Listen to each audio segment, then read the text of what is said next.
Hello world, all the English lovers. My name is Veronica from Free Talk Foreign Languages Studio, and today I'm making a video for my friend and colleague Philochko, so all the Phil's fans, hey there.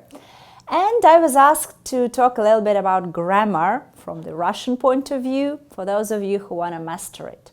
English hideous grammar. It's really not that bad. English is the only language that almost anyone, well, I'd say everybody can master because it's got a structure, really. You just have to understand it and practice it.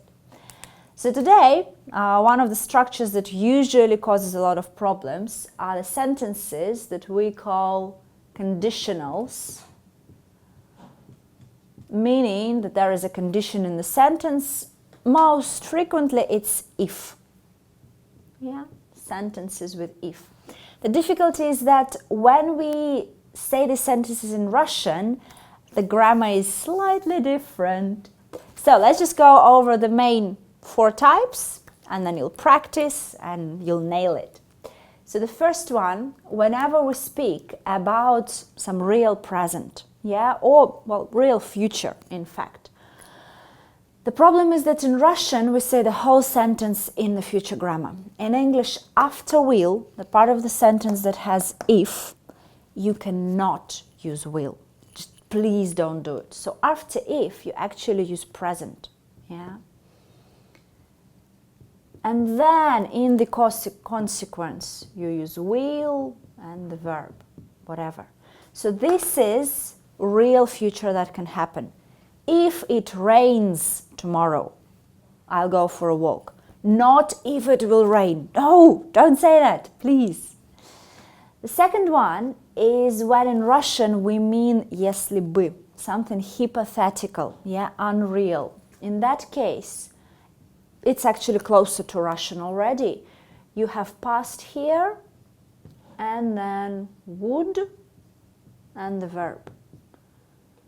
So if I won $1 million, not very real, I would buy a house.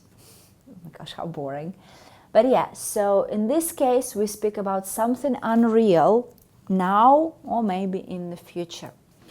Of course, there is the next type, which is unreal, talking of the past. You know, people love regret in the past. Oh, if only.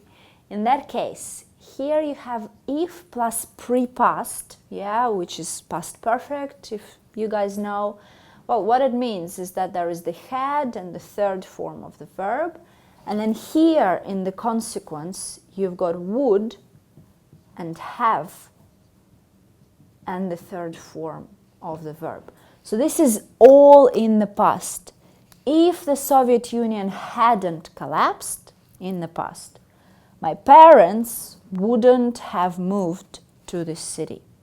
Difficult structure, rarely used, but I think you need to know about it. For instance, was reading the Game of Thrones the other day, and a lot of that grammar there, a lot.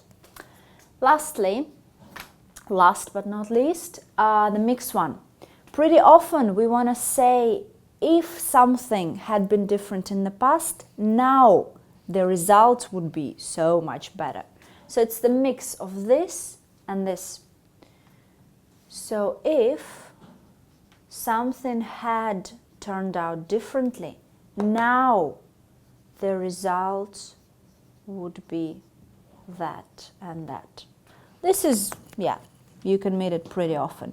I'd say these 3 is something you have to learn, I'm afraid.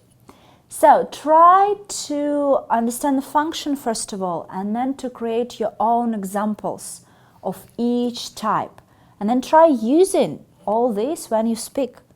We use it in Russian, why not in English? So good luck. Hope this was useful and interesting, and I hope to see you again very soon. Bye-bye!